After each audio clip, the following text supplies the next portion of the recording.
et messieurs, ladies and gentlemen, set to make her ring walk, faisant son entrée vers le ring. Elle est invaincue, elle a un jab d'enfer et une vraie passion pour la boxe féminine. She is undefeated, she has a tremendous jab and a true passion for women's boxing. Veuillez accueillir la terreur rimouskoise. Let's welcome the terror of Rimouski, Marie-Ève Albert!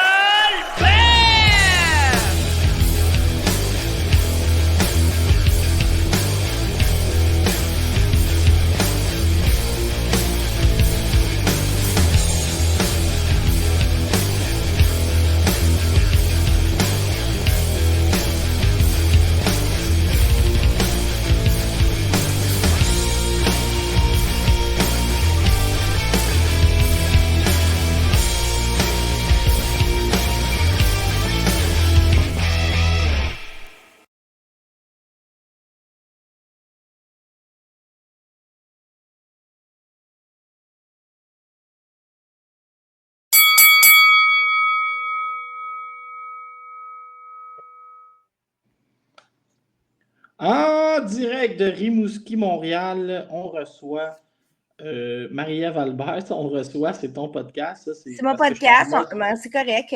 Non, je suis en mode interview. Là, ce qu'on va faire, je vais t'interviewer pendant 1 heure. Marie, tu vas te prendre ton iPhone 2?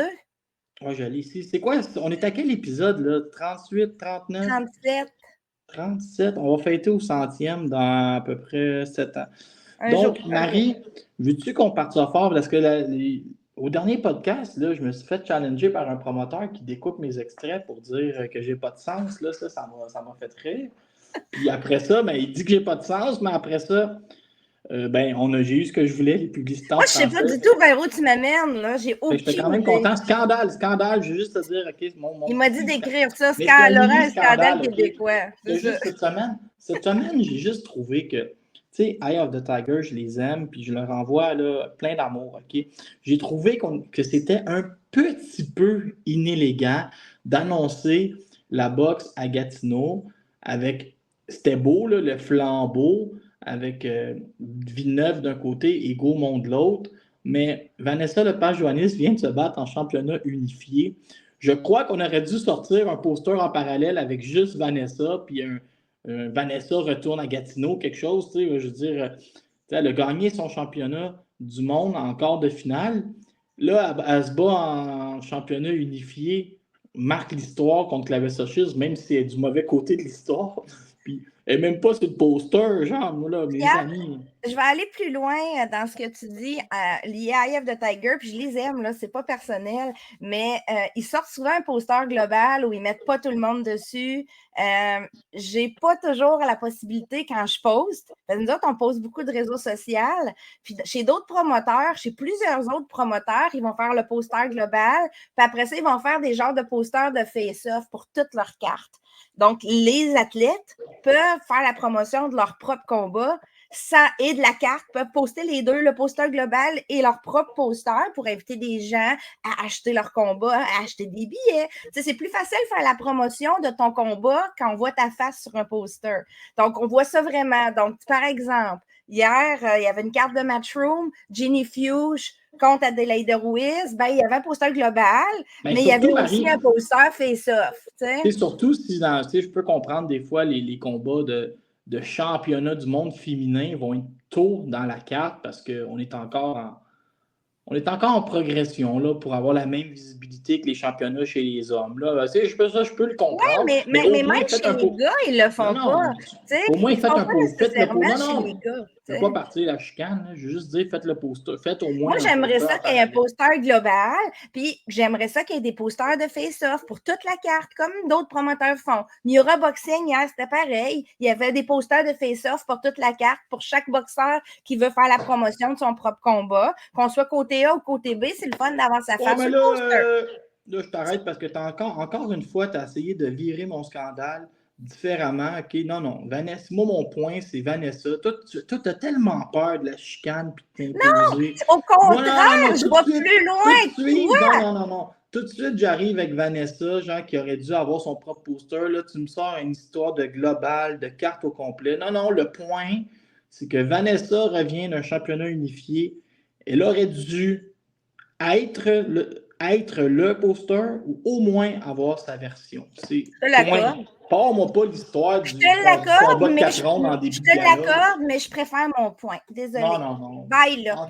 Encore une fois, Marie-Ève Albert a voulu épargner la chèvre et le chou ce matin. Pas du tout. Moi, je veux être capable de faire mes médias sociaux comme du monde avec les posters des promoteurs. Voilà, Ben le là, point moi, est fait. j'ai un plan. Là, j'ai engagé ce matin un jeune graphiste, OK, de talent.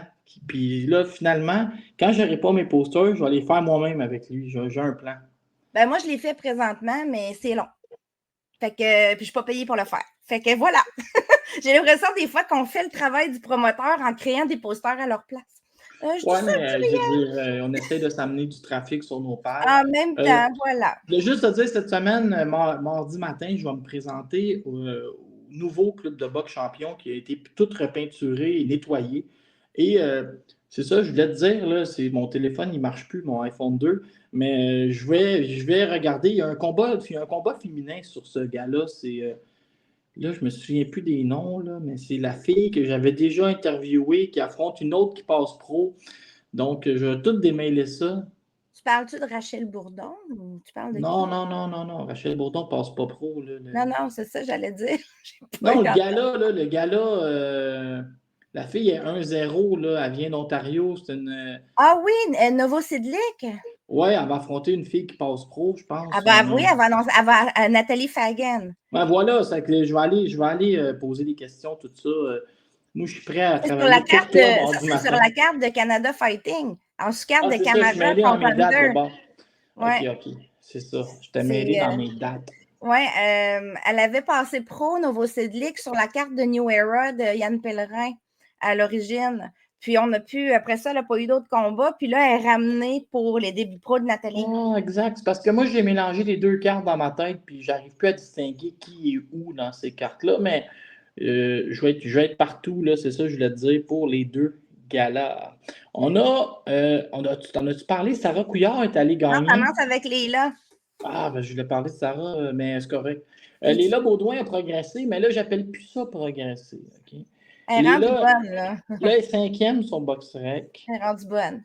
C'est un autre qui devrait avoir son propre poster.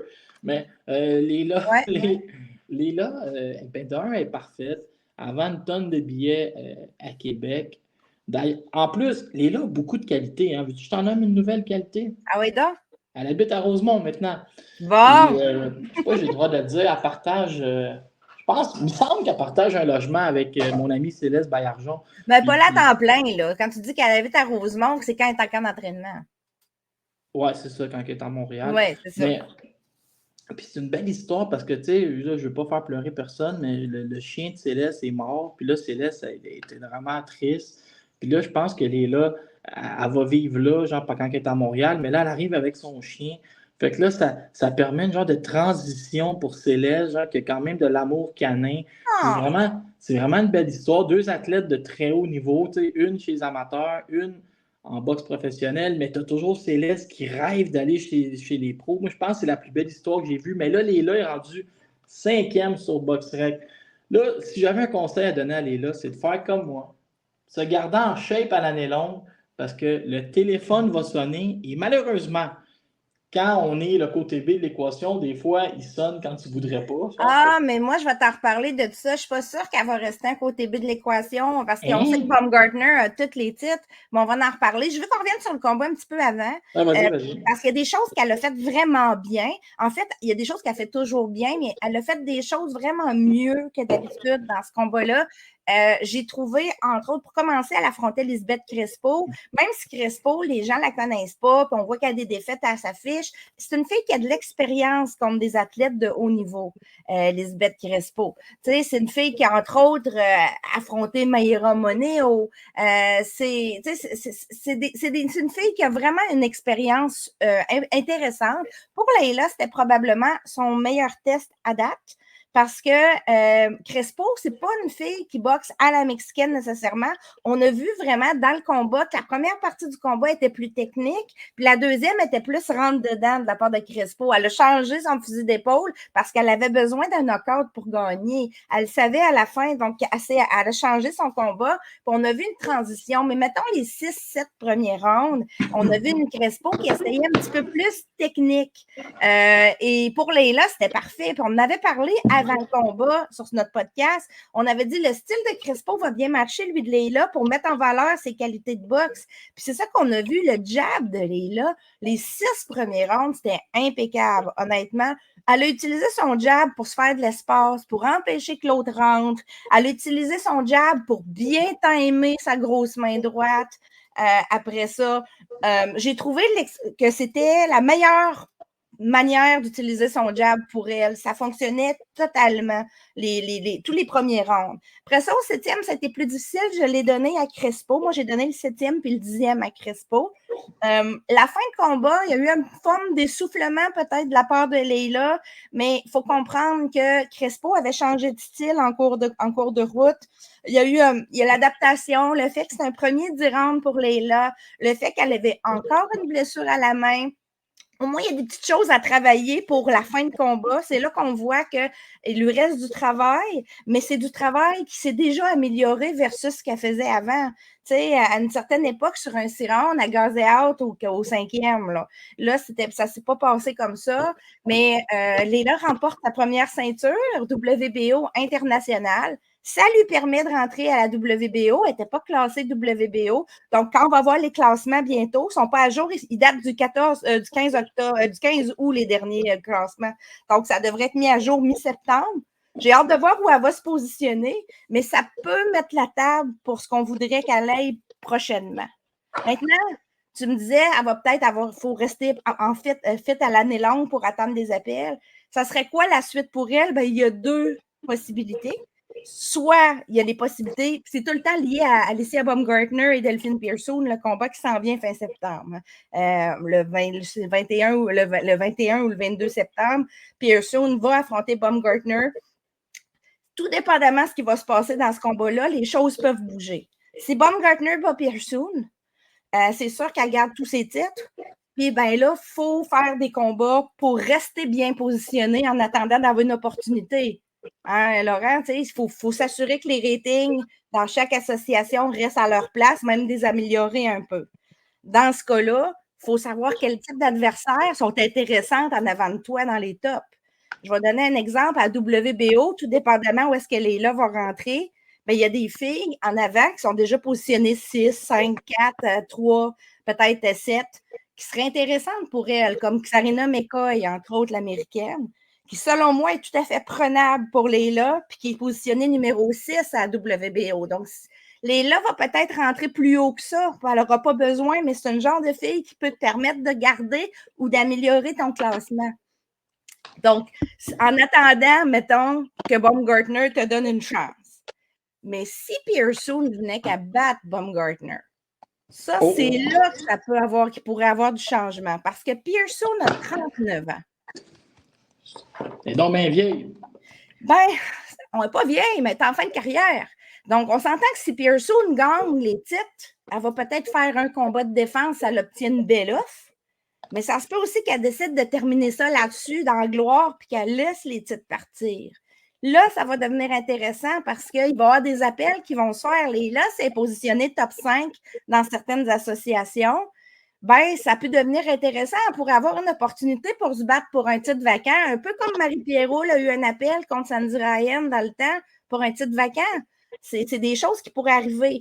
Donc, puis elle pourrait ne pas être le côté B dans un appel comme ça. Ça pourrait être 2 côtés A, là. T'sais, ça dépend qui l'organise aussi, là. Ça ne veut pas dire que Camille ne serait pas capable de ramasser, si elle est bien positionnée, de ramasser l'opportunité d'aller chercher un titre pour Leyla puis de les amener sur une carte, mettons, à Québec ou ailleurs. Je pense que ça pourrait être intéressant. Puis c'est, tu sais, un combat, entre autres, contre Rima Ayadi, la Française, ça serait un excellent combat de championnat du monde. Mais tu ne fais pas ce type de combat-là avant que ce soit pour une ceinture, sauf si l'offre est énorme. Parce que les deux filles veulent la même chose. Les deux filles sont bien positionnées. Les deux filles attendent d'avoir une opportunité pour un titre majeur. Donc, on voit que, mais ça serait tout à fait intéressant. Un combat de Leila contre Ima Yadi, il n'y a pas de côté B, là. C'est 2 côtés A, puis c'est un combat qui pourrait être considéré par plusieurs 50-50. Ça va aussi loin que ça. Ça dépend du point de vue. Il y en a qui vont se mettre du point de vue de la Française, vont dire la Française frappe plus fort, elle est plus en forme. Il y en a qui vont dire elle gaze pas out, tu sais, quand tu regardes ses derniers combats. Mais il y en a qui vont dire que Leila a une plus belle boxe technique, puis elle a plus d'outils. Donc, ça dépend vraiment, Laurent, ici, d'où est-ce qu'on se met. Mais il va falloir surveiller le combat. Moi être Leila Baudouin, être Eye of the Tiger, je surveillerais énormément Delphine Pearson contre Alicia Baumgartner. Et admettons que Pearson gagne, il faut saisir des opportunités. Il va falloir saisir des opportunités. Là, on va voir les prochains classements où est-ce que Leila se positionne. Elle devrait monter dans certaines associations, là. Donc, on en est là. On en est là, mon cher. Hey, t'avais des affaires à dire sur les là? Ben, c'est parce que ça va bouger. Moi, je le sais que ça va bouger. Ça aurait peut-être dû bouger avant, mais il y a des choses qui se passent en coulisses qu'on ne sait pas. T'sais, pas pour Leila en tant que telle, mais dans la division à 130. Moi, je trouve pas que c'est trop rapide pour Leila. Elle avait. Elle est là comme les autres. Elle n'est pas pire qu'un autre, là. Non, mais elle avait une revanche à régler. Je trouve ça bien parfait. Puis le spectacle était meilleur aussi dans ce combat-là. Elle a donné un bon spectacle. Puis honnêtement, sa main droite a fait la job, là. En début de combat, les 6 premiers rounds, là, il y a une couple de fois où elle a fait mal à Lisbeth Crespo. Il y a une fois où elle l'a pognée avec sa droite, puis Lisbeth a fléchi les genoux, là. La tête est descendue vers le bas, puis ça n'aurait pas pris grand-chose pour que ce soit un knockdown, là. C'est l'expérience de Lisbeth, là, puis son endurance qui a fait que c'était pas ça, mais n'importe qui avait un moins bon menton partait au sol avec ça, là. J'ai trouvé vraiment qu'elle avait la bonne stratégie. Elle travaille bien. Elle a changé des choses dans son coin en cours de route, fait des ajouts pour pouvoir avoir autant du bon entraînement à Québec qu'à Montréal. Pour avoir des partenaires, elle voulait avoir Jade proche d'elle parce qu'elle s'entraîne beaucoup avec Jade, elle a confiance en Jade, puis elle aussi est dans le coin de Jade quand Jade fait du bare knuckle. C'est comme, donnant-donnant, c'est une relation de confiance qui est déjà établie dans un sens, pourquoi pas l'établir dans l'autre. Je sais bien, elle est prête, comme tu dis, elle est rendue là, elle n'est pas pire qu'un autre. Tu voulais qu'on jase de Sarah Couillard à cette heure? Sarah Couillard réussit son grand retour contre Alexis Bolduc. Très important de prononcer Alexis, vu que c'est une américaine. C'est pas Bolduc. Bolduc. Et victoire pour Sarah Couillard. Et je vais te faire rire là, pour des raisons. Comment je pourrais dire ça? Pour des raisons judiciaires, n'ayons pas peur des mots, je pense que ça ne le fâchera pas. Non, pour des raisons personnelles, oubliez judiciaire, Martin Germain ne pouvait pas passer la douane. Donc, Martin Germain, qui est l'entraîneur de Sarah Couillard, lui, aidé par Edwin Aguillard, là, ils sont arrivés, il y avait une super équipe aux États-Unis. Il y avait Edwin, il y avait Vincent Morin, il y avait Patrice Volny, OK? Mais là, Sarah m'a dit quelque chose, puis j'ai appelé, elle m'a dit, Martin Germain, il m'avait dit, il va arriver ça dans le combat. Puis il a dit, il a eu raison sur tout. Puis là, Martin m'a dit, je pense qu'elle veut me flatter parce que je ne pouvais pas être là. Mais elle m'a dit la même chose. Là, Martin m'a dit, c'est Edwin qui a été incroyable. Puis là, tout le monde se lançait des roses. Mais j'ai parlé à Vincent Morin, puis lui, il était quand même objectif là-dedans. Il m'a dit que Sarah, au 2e et au 4e, elle avait pris des bonnes droites. Elle disait, elle n'avait pas grand-chose à offrir, Bolduc, mais elle avait de la puissance avec sa main droite. Ça a été un petit peu dur à gérer des fois, mais il dit 3 rondes sur 4, facile, tu ne poses pas de questions. Je suis tout à fait d'accord. Je l'ai vu le combat, moi. Moi, je l'ai vu. Il y a 3 rounds sur 4 que je donne facilement à Sarah. Maintenant, c'est du 4 rounds. OK? Donc, un juge de temps en temps qui peut voir 2 rounds pour une personne puis que ça amène un majority decision, ça ne me scandalise pas vraiment parce qu'elle ne s'est pas faite voler, elle était à l'étranger, elle était chez le local. La foule était criait pour la locale. Tu sais, elle a vécu la totale, là. L'expérience d'aller à sa route sur une petite carte Hey, aux mais États-Unis. là, Marie, parce que je ne veux pas l'oublier, mais ça me rappelle vraiment quand Vanessa Lepage-Johannis avait fait ses débuts pro contre Annie Mazerol, puis la mère à Vanessa, ou le conjoint de son mari, la conjointe de son mari, je suis plus sûr, mais elle m'avait donné un lien pour l'écouter en live, mais c'est elle qui filmait dans la foule, là, elle avait mis un power pack sur son Ben oui. cellulaire. Puis, OK, Vanessa avait tellement survolé le combat, puis on entend we go to the majority decision. Là, je fais, oh, Dieu, tu sais. Là, je me tenais le cœur quasiment, tu sais, je comprenais pas. Ça arrive sur des combats de 4 rounds, c'est plus facile de faire des majority puis Surtout des à splits. l'étranger où, C'est ça. où l'arbitre a du sable dans les yeux. Mais bravo à Sarah Couillard. Puis là, j'ai demandé à Sarah, j'ai parlé à Sarah, moi, je l'ai appelée. J'étais gêné, je l'ai appelée. Eux autres, je sais pas, pour ceux qui ne savent pas, être en couple avec Patrice Vonny. Et le parfait bonheur, ils viennent de s'acheter un super condo incroyable, là, je ne dirais pas l'adresse. Mais en tout cas, j'étais bien heureux. J'étais bien heureux pour eux autres. Mais là, Sarah, en plus, elle a eu une grosse promotion à son travail. Puis là, elle m'a dit, là, maintenant, j'embarque dans l'étape de vivre ma promotion, genre, avec ce que ça amène, tout en étant une athlète professionnelle qui veut se rebattre. Fait que là, c'est comme l'objectif des prochains mois. Moi, elle m'a dit, c'est comme si j'avais vécu un deuxième début pro. Parce que si on revient en arrière un peu, ces débuts pro là, qu'elle a eu là, contre, je pense que c'était Flore Carrera, la Mexicaine, sur la carte d'Yvon Michel, c'était en 2022. Okay? Il y a de l'eau qui a coulé sous les ponts depuis 2022. Il y en a qui m'ont déjà dit, ouais, mais tu sais, elle ne doit pas avoir beaucoup d'offres. Non, c'est pas de même. Quand tu es 0-1, tu as des offres. C'est pas là que. Sais-tu qu'est-ce qui est arrivé dans ce combat-là? Je sais pas, je ne veux pas essayer de ne pas pitcher personne entre l'autobus, mais Fort Carrera ou Flore Carrera, elle avait énormément d'expérience en kickboxing, si ma mémoire est bonne. Puis je pense même qu'elle avait flirté avec des championnats mondiaux. Elle avait des combats absents sur BoxRec aussi. Là.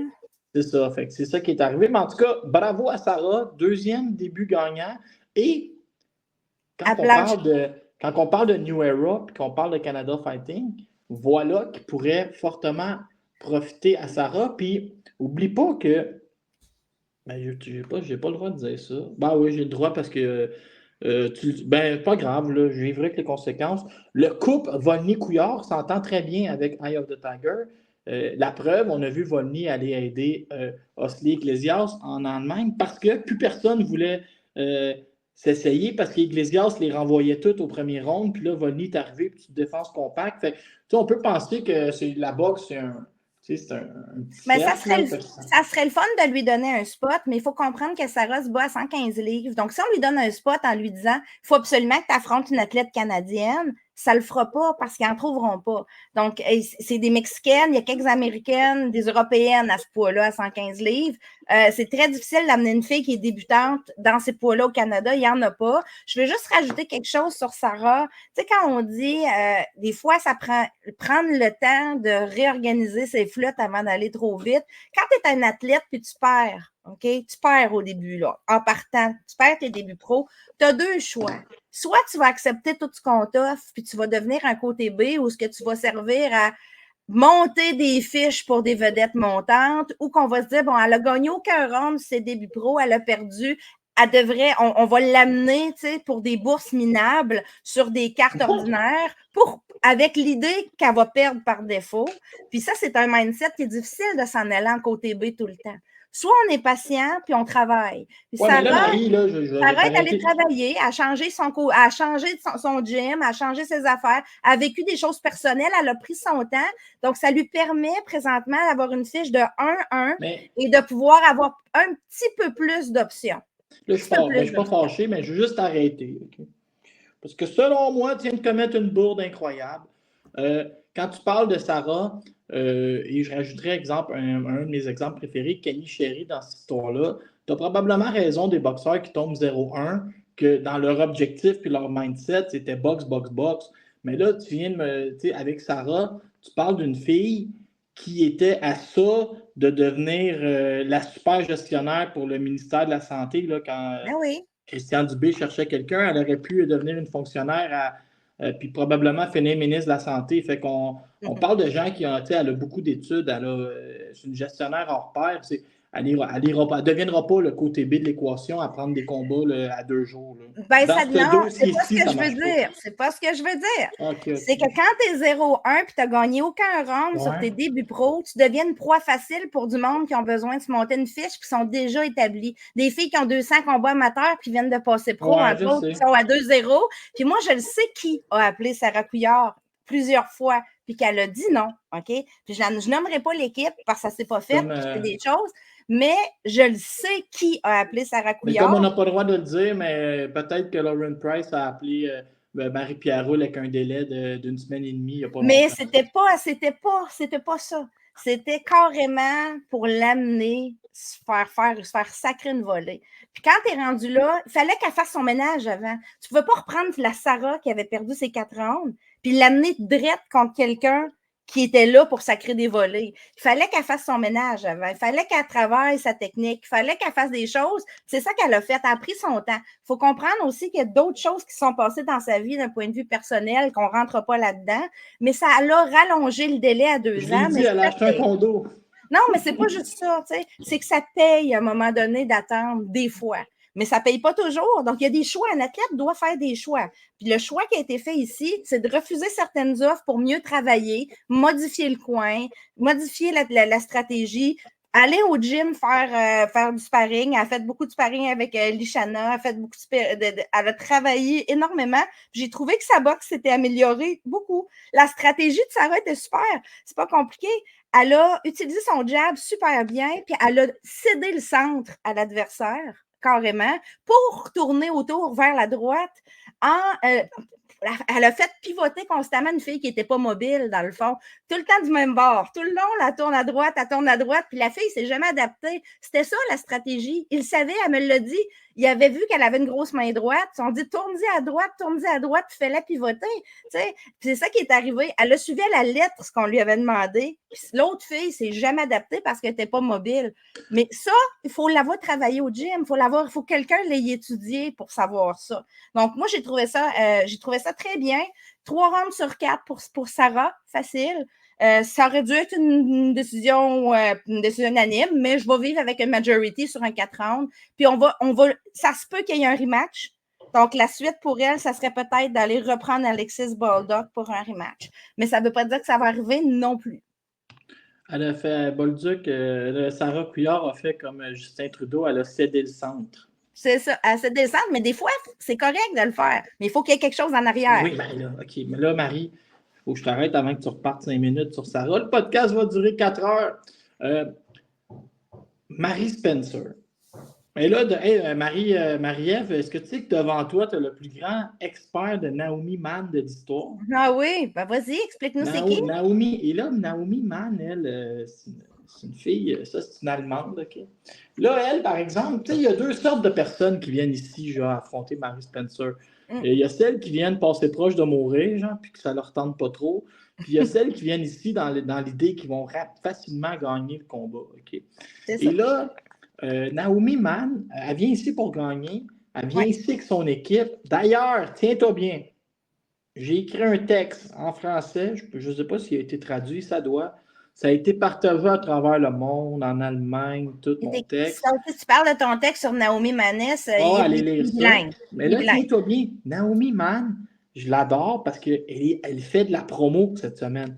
Elle a fait un post qui m'a fait rire. C'était mon texte, OK, que c'était marqué, mettons, Samuel Lécarré-Drolet qui dit « On n'a plus grand chance, il faut gagner absolument » en anglais. Puis là, Naomi Mann, elle avait fait un montage où c'était comme un iPhone, là, c'était écrit Marie Spencer. Là, en bas, c'était marqué répondre ou pas, puis c'était marqué Retirement is calling. La retraite t'appelle. Genre. Elle est drôle, Naomi Mann, genre, elle comprend un peu les médias sociaux puis la vente. Elle vient ici dans l'espoir de gagner. Et Marie Spencer, on lui offre quelque chose qui est inespéré pour elle. Une chance de ceinture sans que l'autre coin s'appelle Funky Herman. Ouais, donc, t'as pas le choix, là. Genre. Mais c'est sa chance, Marie. Pendant un bout, on pensait que ça allait être élevé à titre régulier. Il y a encore une possibilité que ça soit fait parce que Terry Harper avait jusqu'au 26 août pour prendre une décision. Et clairement, la décision, c'est de rester à 135 parce qu'elle se bat à fin septembre pour un titre à 135 livres. Donc, je sais que le clan de Mary Spencer a fait une demande à l'IBF, pas à la WBF, à la WBA, pour que ce soit élevé à titre régulier. Donc, d'ici le combat, ça pourrait arriver, mais ça ne veut pas dire non plus qu'on ne dira pas, ben, la gagnante va se battre pour le titre régulier contre la mandatory. Ça pourrait arriver parce que championne intérim pourrait se battre. Parce qu'il y a aussi, il ne faut pas oublier Cecilia Brækhus dans l'équation. On va en parler plus tard des options de Cecilia Brækhus. Mais pour Mary Spencer, je pense qu'ici, elle a une opportunité. Oui, Maness a quand même la force de frappe. Elle a des knockouts, mais Mary a plus de force de frappe. Puis Mary a plus de skills. C'est un peu plus doué, un peu plus fluide dans son style, même si Mary n'est pas tant rapide. Là, à l'âge qu'elle a là, puis elle n'a pas la vitesse peut-être pour compétitionner avec quelqu'un qui serait beaucoup plus jeune, mais Maness, elle ne l'a pas non plus. Donc, je dirais qu'ici, on est à peu près égal, mais les skills de Mary, l'expérience devrait l'amener vers une décision. Mais c'est étrange parce que c'est un combat de championnat, puis habituellement, les combats de championnat, on va juste dire gagne le combat. Mais moi, c'est plus que ça, OK? Parce que Spencer a 39 ans, parce qu'elle a toute l'expérience. Moi, je veux. Qu'elle apparaisse bien, là. Non, mais moi, je vais te faire rire. Je veux qu'elle apparaisse bien, puis je veux qu'elle lance, à la limite, un message à Lauren Price. Ça veut dire, moi aussi, je ne perdrai pas de ronde contre Man. Puis moi, je vais peut-être l'arrêter, tu sais, ce que tu n'as pas fait. Fait que là, je suis un peu curieux quand même en comparaison parce que Lauren Price, c'est vraiment la grosse affaire. Pas perdu un round depuis qu'elle est passée pro. Elle a eu des gros adversaires. Puis là, j'ai Spencer de l'autre bord qui n'a plus le temps d'attendre. Fait que là, moi, j'avoue que j'aime bien regarder les deux combats en parallèle. Et rapidement, là, j'aimerais ça que tu m'expliques parce que là, on parle de Mary Spencer. Après ça, ça gagne.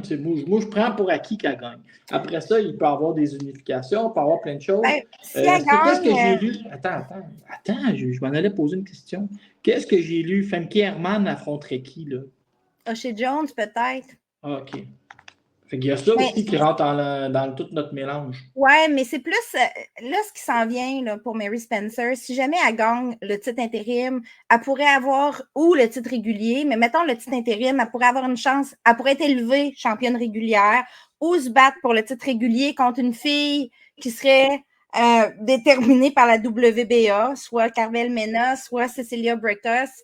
Il y a aussi l'option d'aller unifier. Donc, elle avait le titre régulier, là, qu'elle se battait le 5 septembre pour le titre régulier. Elle pourrait affronter Mokozine, qui a déjà 2 titres.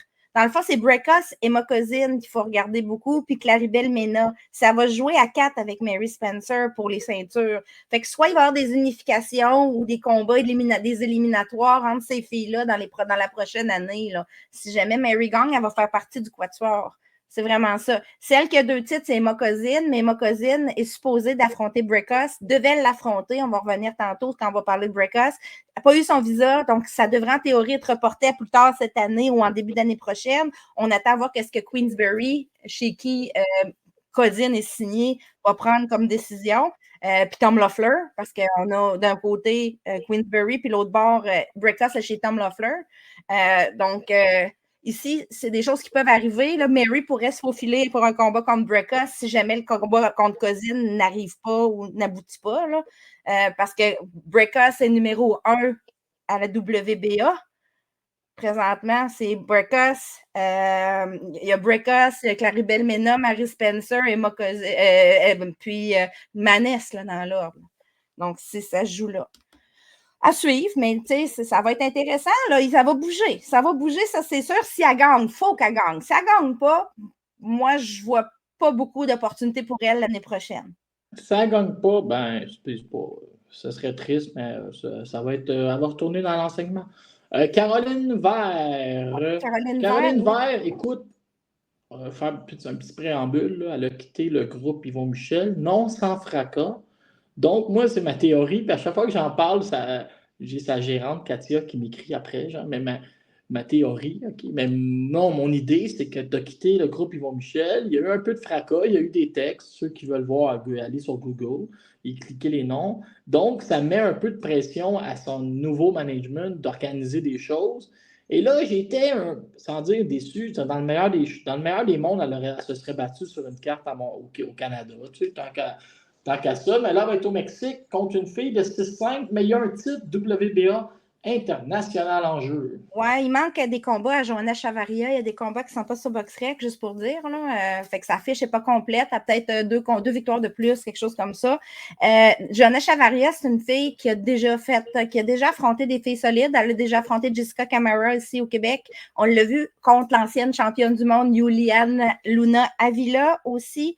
C'est vraiment une fille qui est versatile. Et pour un titre WBA international, ça fait l'affaire.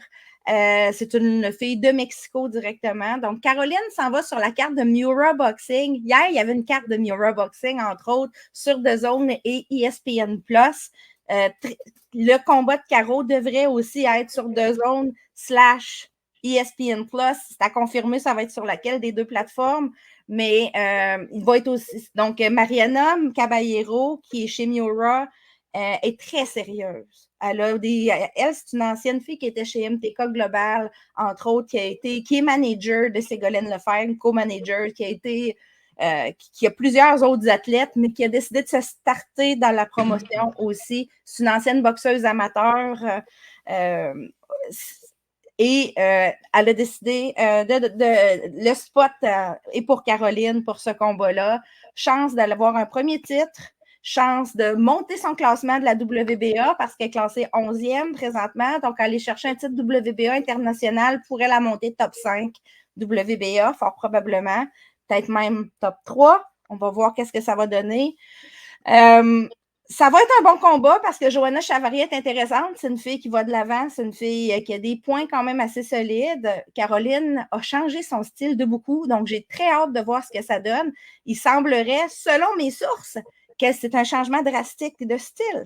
On a vraiment... Donc, quand je dis un changement drastique de style, Caroline a non seulement quitté Yvon Michel, mais elle a aussi quitté son équipe d'entraîneurs. Comme tu dis, on n'en reviendra pas là-dessus. Elle voulait développer un style plus professionnel, un style plus pro. Elle avait besoin de sparring plus pro.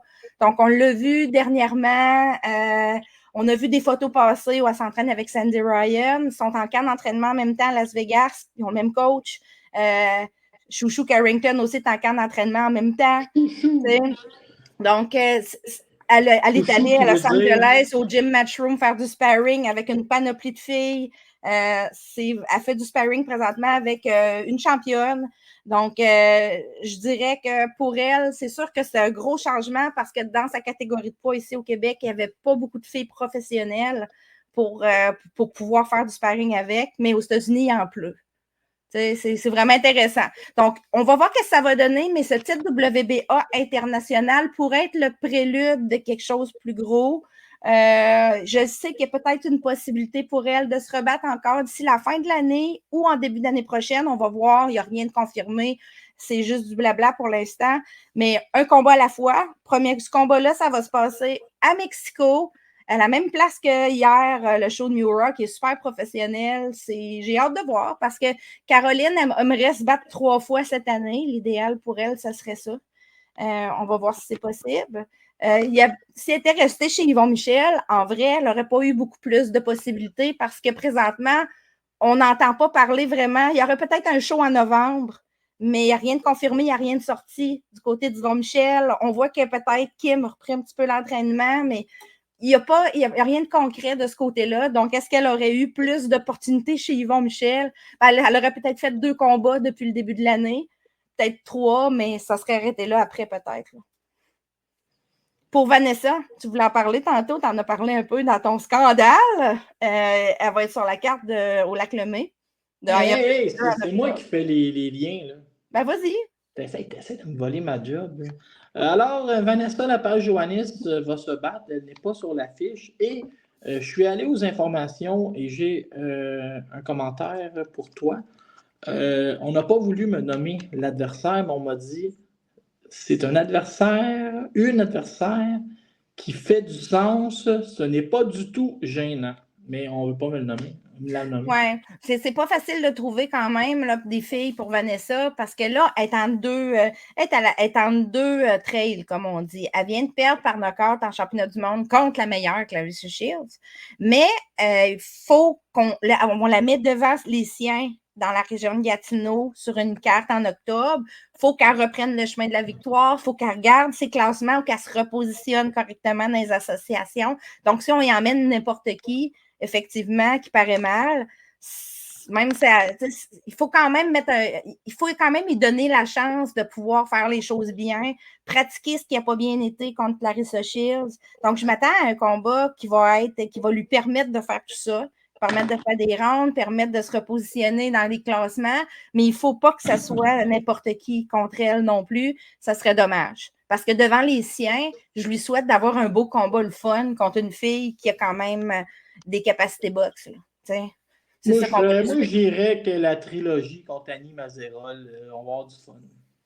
Pourquoi pas? Je veux juste rajouter que Jessica Camara aussi se bat bientôt le 14 septembre. Elle a écouté tes conseils de faire de la promo en français.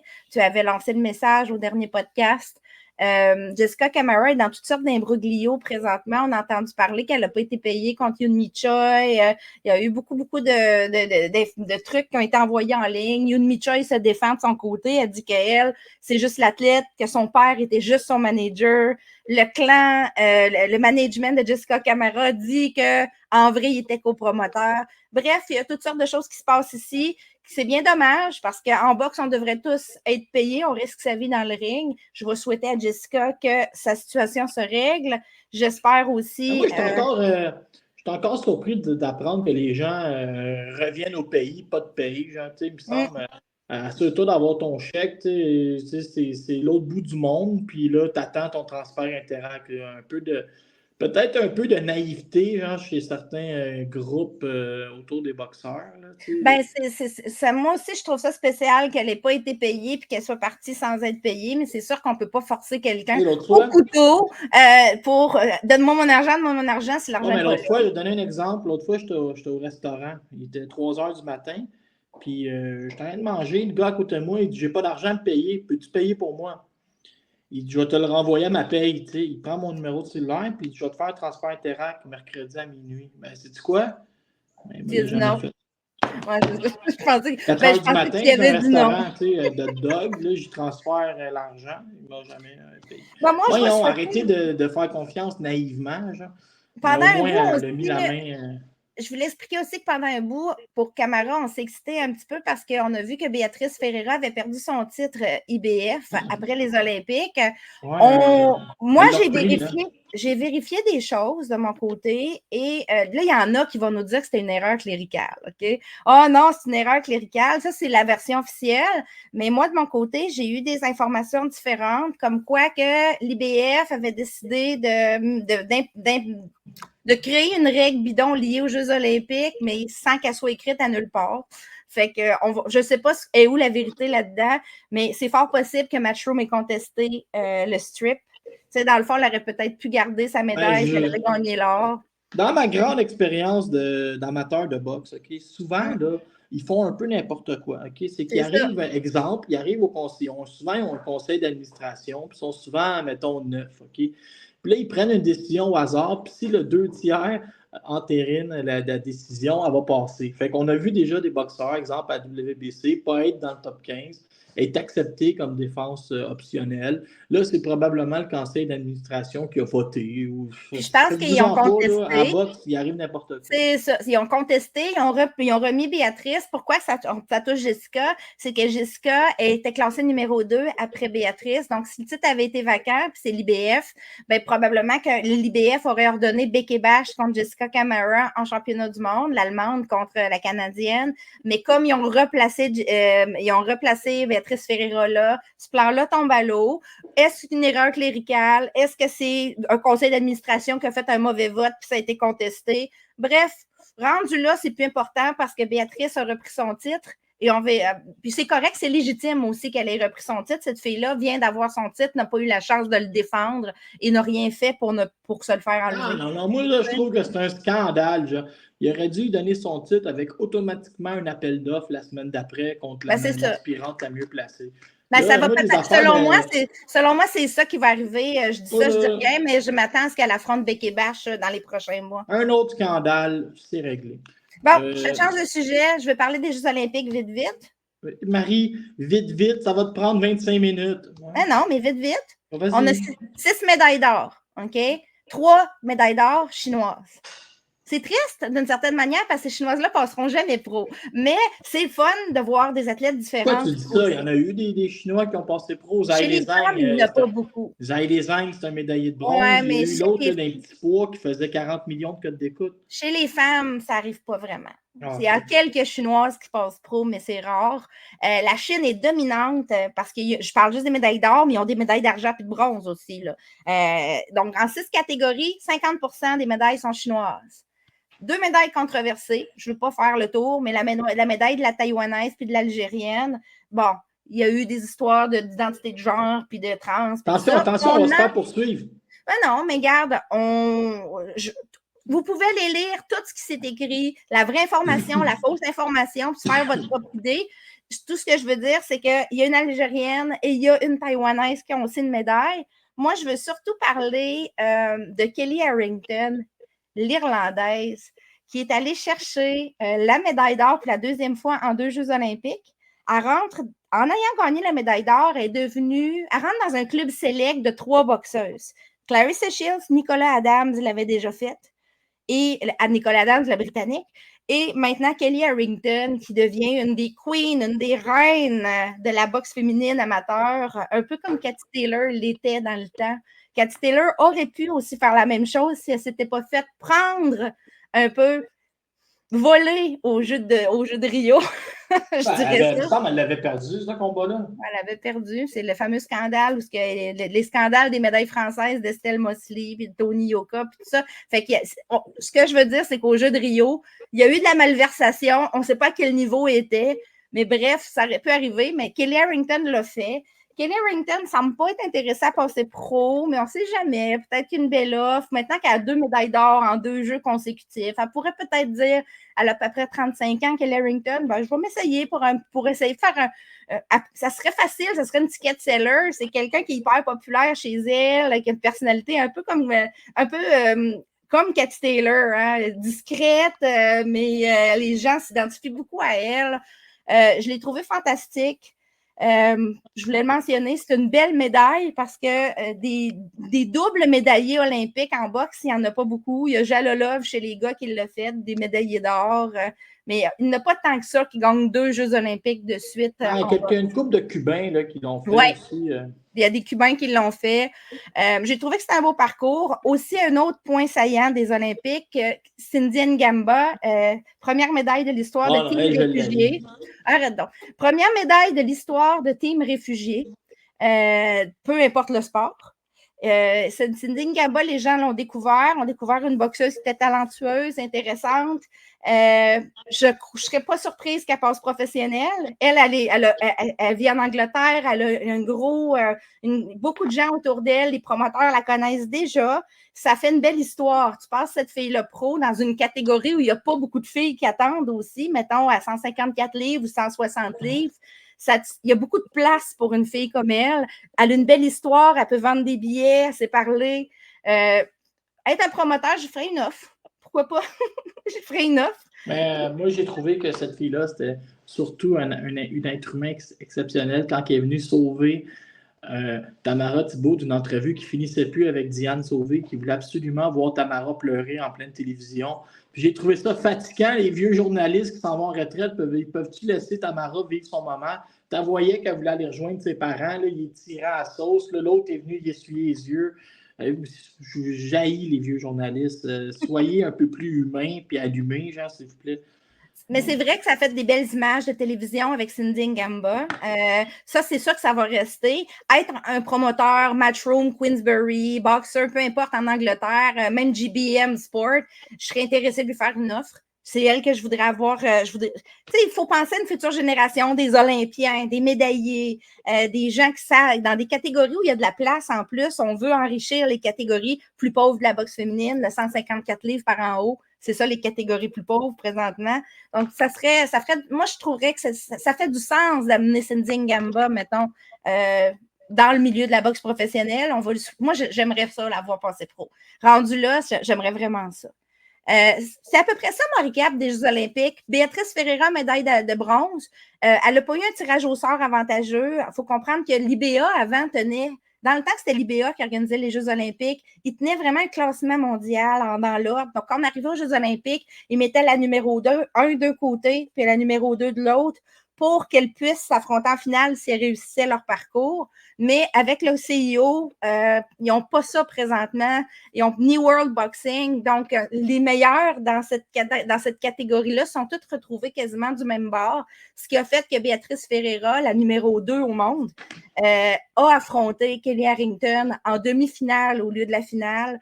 Donc, médaille de bronze. Est-ce que ça aurait été un dénouement différent? Je ne crois pas, parce que Kelly Harrington était à son meilleur. Mais non, mais c'est quand même. C'est quand même niaiseux, là, ne serait-ce que pour les codes d'écoute. Oui, parce que tu veux que les deux meilleurs puissent s'affronter en finale si elles réussissent à se rendre. Tu sais. Donc, c'est le principe aussi des tournois de tennis, Grand Chelem, puis tout ça. Là. Tu mets ton 1 d'un bord et ton 2 de l'autre, puis après ça, tu fais ton tirage au sort. Là. Aux Olympiques, si c'est fait comme ça pour les autres sports, c'est sûr que s'ils le font au soccer et au tennis, puis ils ne l'ont pas fait en boxe, c'est un peu épais. Là. Ils le font dans certains sports, pas toujours, mais dans certains sports, oui. Si c'est une façon de faire olympique, de ne pas avoir de classement comme ça où tu isoles les 4 premiers, ben là, faites-le pas pour la boxe. Mais si c'est fait pour les autres sports, faites-le pour la boxe. Tu sais, ça l'a amené des filles comme Yajaira Gonzalez, justement, à se faire éliminer très tôt en tournoi olympique quand on pouvait présentir à des médailles pour ces filles-là aussi. Tamara Thibault, tu sais, c'était 1 contre 5 en partant. Genre, c'est pas classique dans une compétition sur 16 là, d'avoir.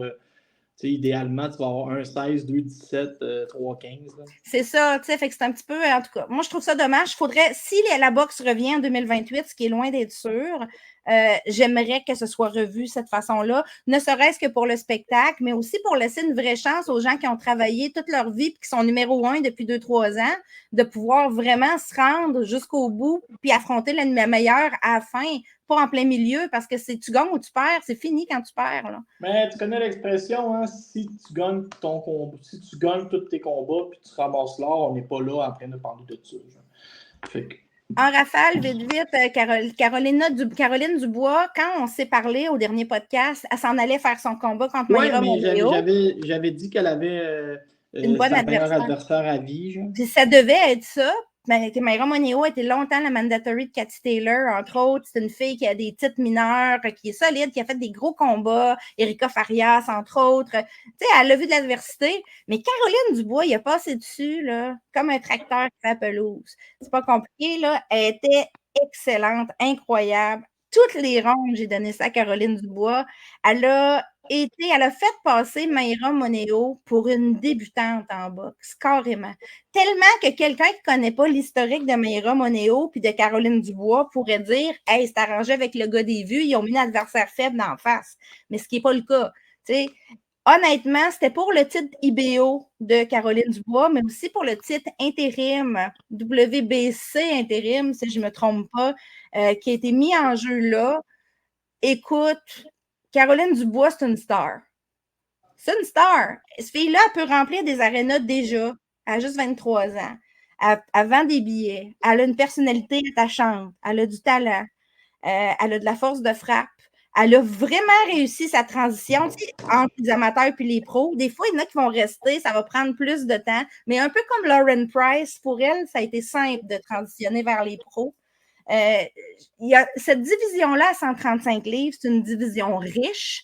Donc, on va entendre parler, il y a une nouvelle génération avec Béatrice Ferreira, avec Rhiannon Dixon, entre autres. Ces jeunes boxeuses-là qui sont championnes ou presque championnes, qui vont être là pour longtemps. Donc, on devrait voir des combats tout entre ces filles-là à un moment donné. C'est la nouvelle génération de boxeurs.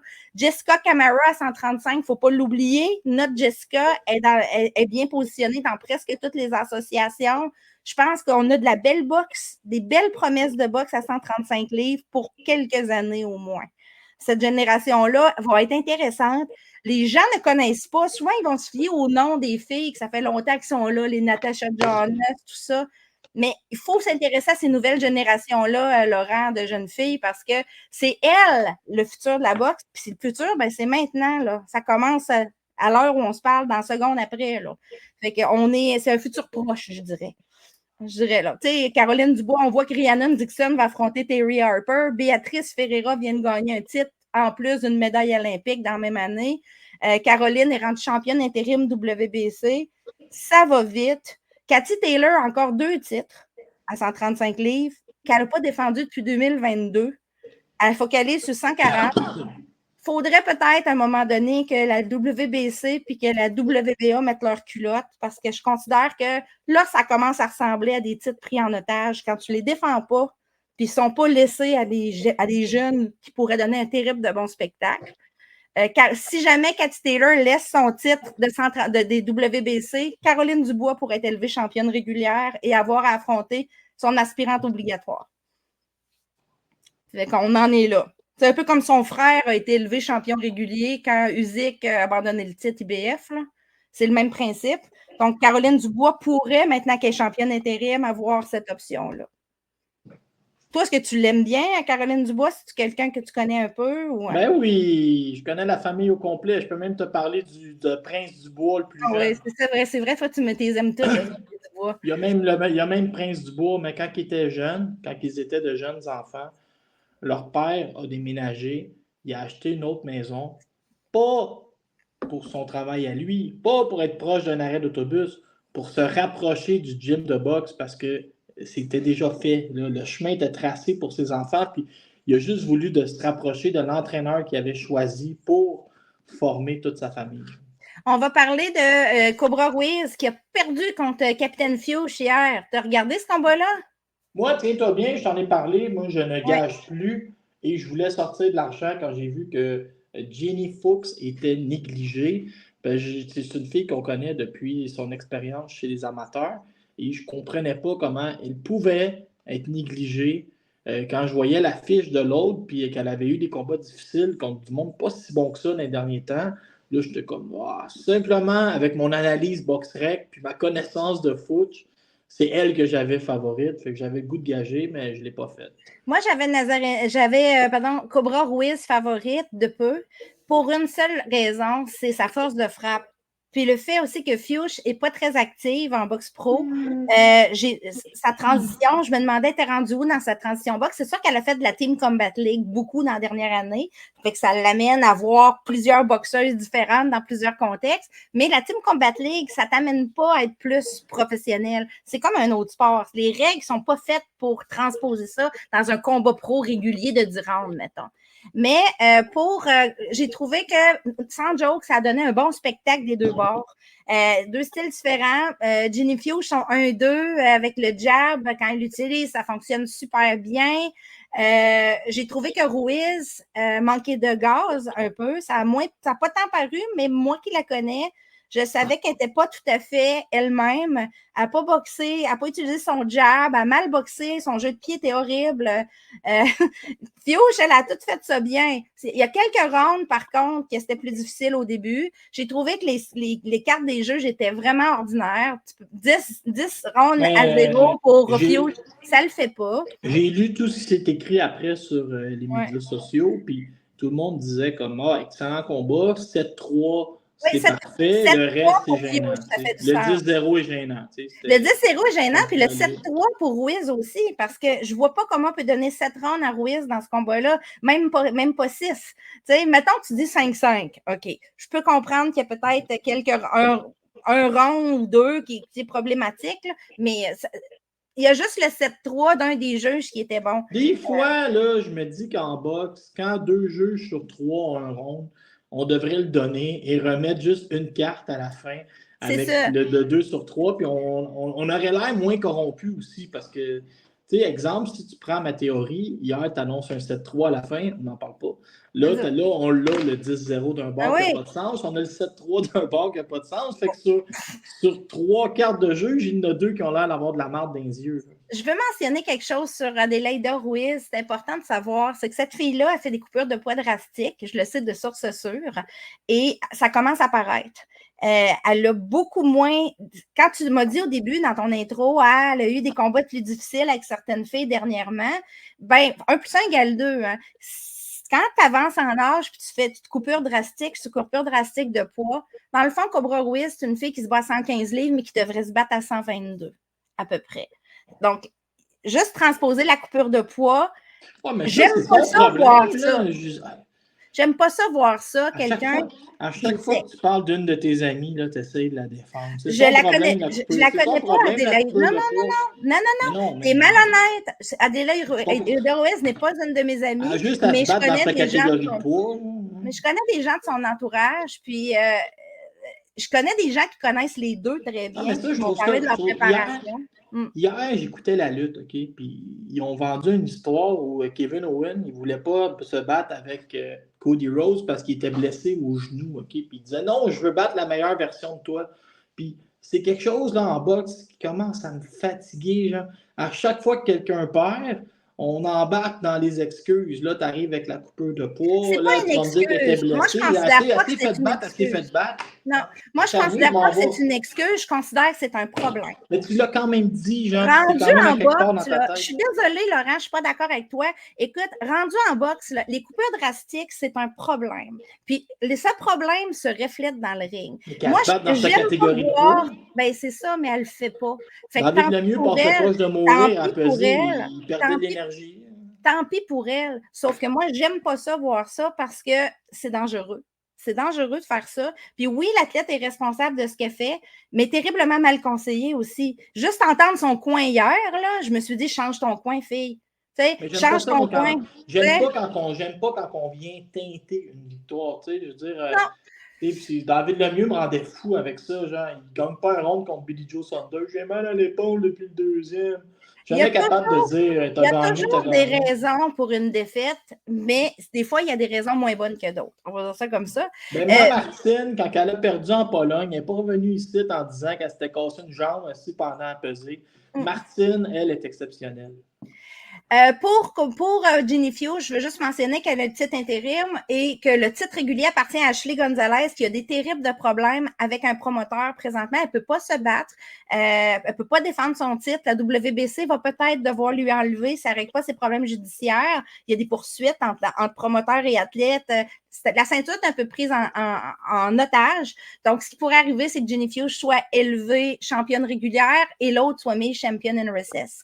C'est ce que je m'attends de la WBC parce que ça fait plus qu'1 an que c'est supposé de se régler et ça ne se règle pas. Encore une histoire de personne qui n'a pas été payée en se battant pour un promoteur. Et voilà, c'est rendu en cours. Je voulais juste le mentionner. Et penses-tu que je vais me rechoquer une autre fois encore? Tu checkes pour rien en plus. Je te trouve un petit peu. Je trouve que non, aujourd'hui, là, ça ne va pas. Je pense qu'il faudrait que tu prennes. Comment on dit? Tu prennes ta Snickers? Il faudrait que je prenne les pilules. Non, mais je suis bonne humeur. Ça fait une couple de fois, là. Ça fait une couple de fois récemment que je sais pas, j'aime pas ça. On dirait qu'en boxe, puis on l'a vécu avec Mbili puis Derevianchenko. Puis Mbili, après ça, j'ai écouté toutes ses entrevues. J'ai écouté son entrevue avec comment il s'appelle, le dernier round, avec Matt Casava puis Ross Ember. J'ai lu son texte à l'équipe.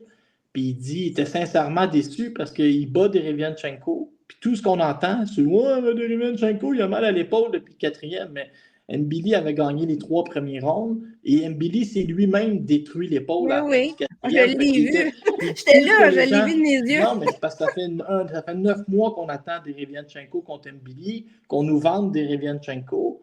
Puis une fois la victoire d'Mbili, tout ce qu'on veut faire, c'est teinter la victoire avec la blessure à l'épaule. Puis là, on dirait qu'Mbili se battait contre un homme de 104 ans à un bras, quand je lis les médias sociaux. Puis là, ça recommence avec les coupeurs de poids, puis sa mère était malade, puis son voisin ne filait pas. Puis moi, les coupeurs de poids, tout lâcher. Je considère que ce n'est pas une excuse, mais que c'est dangereux. Donc, je veux le souligner parce que c'est important.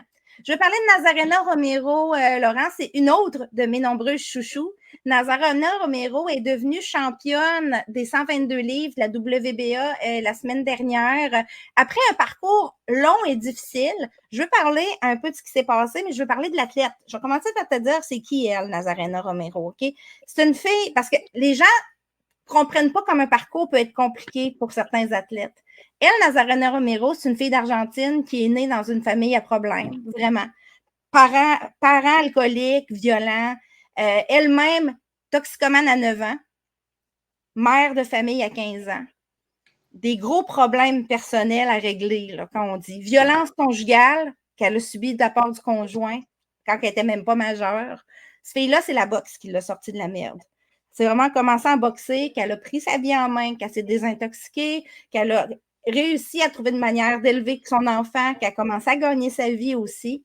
Puis cette fille-là a fait un parcours ensuite pour se rendre à plusieurs combats de championnat du monde et à chaque fois, elle s'est fait avoir par les juges. C'est une fille qui a de la force de frappe, qui a quand même une belle boxe, elle est intéressante. Selon moi, c'est celle qui a le plus de force de frappe de toute la catégorie des 122 livres.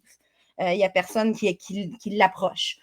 L'année passée, elle pogne Mayerlin Rivas en combat de championnat pour le titre de Rivas. Le combat se termine au 5e round à cause d'une coupure. Tous les rounds gagnés par Nazarena Romero, tous les experts, les journalistes, les commentateurs disaient « Mon Dieu, mais elle a rincé Mayerlin Rivas. » Elle l'a même envoyé au tapis une fois. Hey, un drap, un combat nul, 5e round, donc le combat compte. Donc, le titre reste à Mayerlin Rivas, qui depuis l'a perdu. Elle reçoit une deuxième chambre, elle se remet mandatory pour la WBA, parce que depuis, le titre WBA a été gagné par Erika Cruz contre Mayerlin Rivas. Donc, elle reste mandatory de Erika Cruz. Elle l'affronte au mois de mai cette année. Elle domine. Elle domine son combat au Mexique. Combat nul. Combat nul, pareil. Écoute, là, tout le monde disait, mais mon Dieu, ça fait 2 fois, puis c'est flagrant qu'elle gagne. En plus, quelques jours après, on apprend que Erika Cruz teste positif aux stéroïdes. Donc, on lui enlève son titre. La WBA lui enlève son titre. Elle n'a pas eu la chance de le garder, contrairement à d'autres. Et on réordonne Nazarena Romero vu que c'est elle qui avait perdu, puis c'était un combat ordonné, contre Paulette Valenzuela, cette fois-là, une autre fille qui a déjà eu des chances en championnat du monde, que je connais bien. Et là, cette fois, ça a été la bonne. Hey, c'était dur comme combat. Tu sais, quand on dit qu'un coin est incompétent, là, le coin de Paulette Valenzuela, là, être plus incompétent que ça, tu meurs. Là.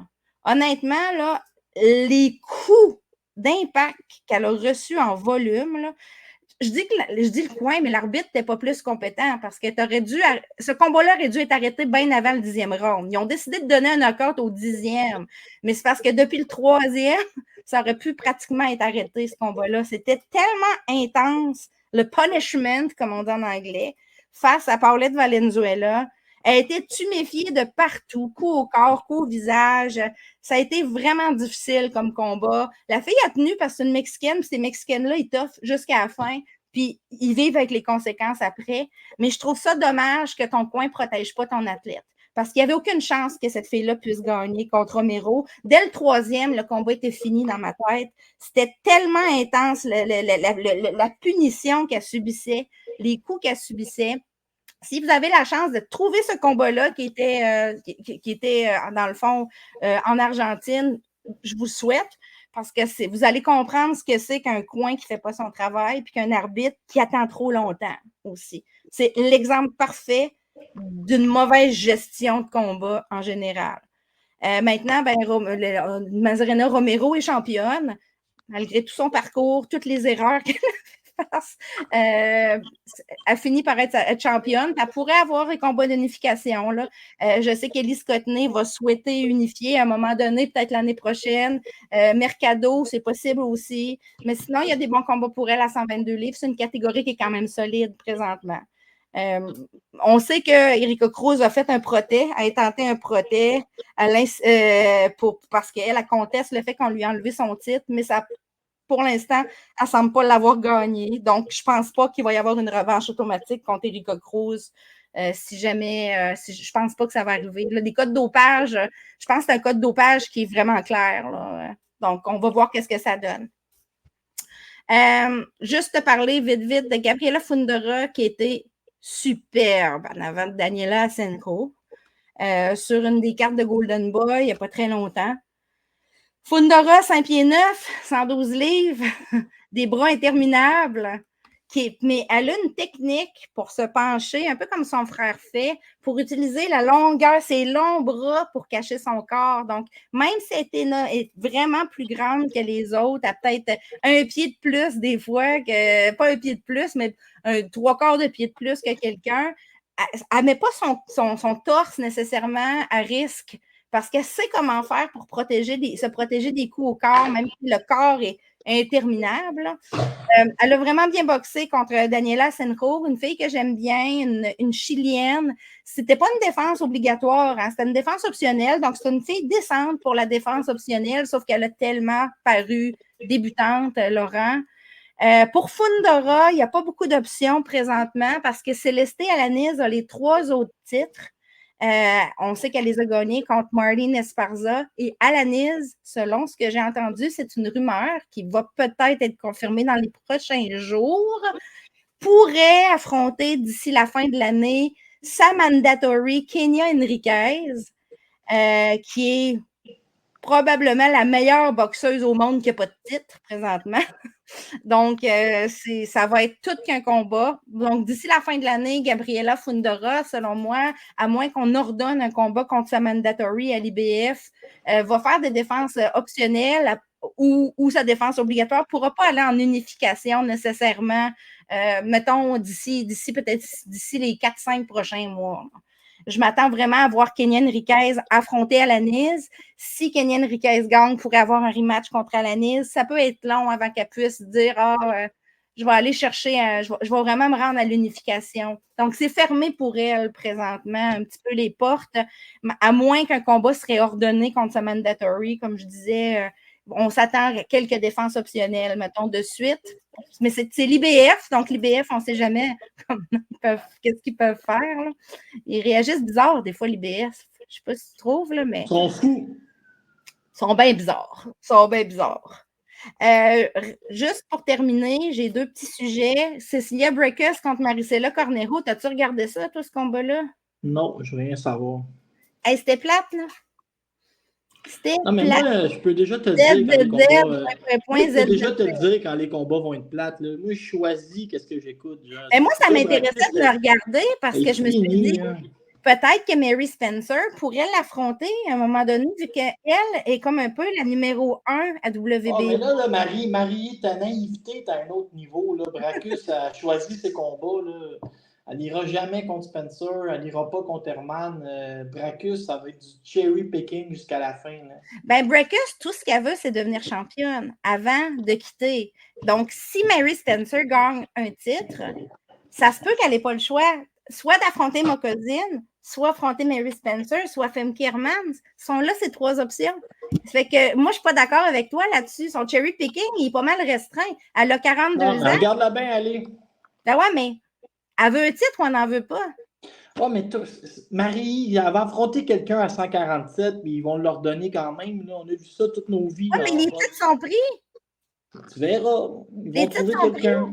Ils vont trouver quelque chose. Ils vont inventer une ceinture. Ben oui, c'est pas grave. Non. Son prochain combat, Cecilia Brækhus, c'est censé être Emma Kozine pour 2 titres. Je ne veux pas briser ton rêve, mais ça devait être ça déjà. OK? Emma Kozine, c'est correct, c'est pas Mary Spencer. Pourquoi qu'elle a affronté Corneo, c'est que Kozine n'a pas eu son visa. Donc, à la dernière minute, à 10 jours du combat, ils ont été obligés de trouver l'adversaire de remplacement. C'est ce qui a fait que le combat était très ordinaire. D'une part, Corneo est l'ami de Brækhus.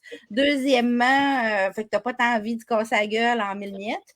Deuxièmement, c'était lent parce que les 2 filles sont hyper lentes. Ça aurait été bien meilleur contre Kozine qui est rapide, qui est plus jeune aussi.